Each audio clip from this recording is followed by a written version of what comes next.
Hi, I'm Arnav, and this is in collaboration with my colleagues at the University of Southern California and the University of Amsterdam. So the goal of our work is to perform content-based retrieval of videos in the wild using query tags. Now, in our case, a query is a set of one or more tags, which could be objects or actions. And the motivation behind using tags for content-based retrieval is that tags are a very natural way to express queries.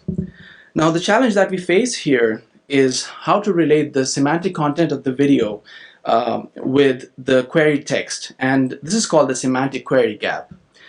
Now, a very natural way to extract semantic content from the video is by using a concept detector bank, but this leads us to the second problem, which is the dictionary gap.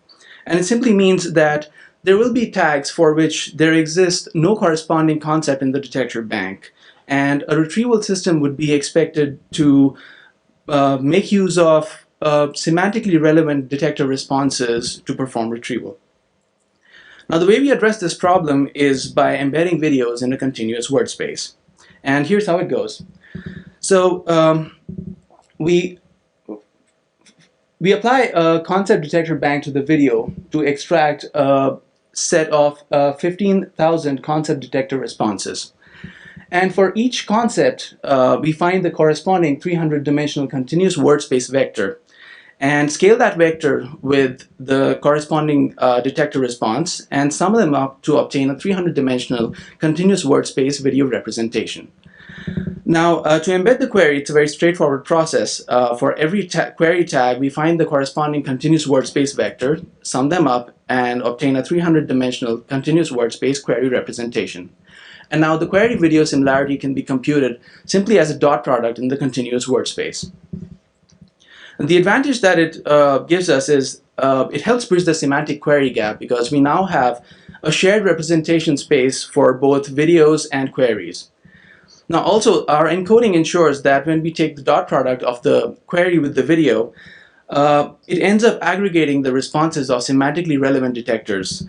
So this helps us bridge the dictionary gap. Now, the justification may be found in the paper, and you can discuss this during the poster session. We use the word-to-vec continuous word space representation, which was pre-trained on the Google News corpus. This helps us have a large query dictionary of about 300,000 words. And the continuous word space vector is very compact, just 300 dimensions. So it enables us to implement a real-time retrieval system which can deal with hundreds of thousands of videos and can be run on a thin client. Now, we evaluated our method against existing approaches by posing an event retrieval problem by using query tags which are discriminative for such events. And in the table, we can see that we do a pretty reasonable job. Now, for some visual results, every row in this table is a set of screen grabs from the top 5 videos retrieved for different queries. In the first row, we queried for a forest. In the second row, the query was a bicycle. In the third, we queried for a climber. And in the fourth, we queried for a vehicle. Now, the results for the forest and vehicle query, they're interesting because they demonstrate how our method is able to overcome the dictionary gap, because in our concept detector bank, we don't have a concept for a forest or a vehicle, and yet the method is able to retrieve relevant videos. Now, to give you some extra motivation to see me at the poster, I have 3 words to say, and they are live interactive demo.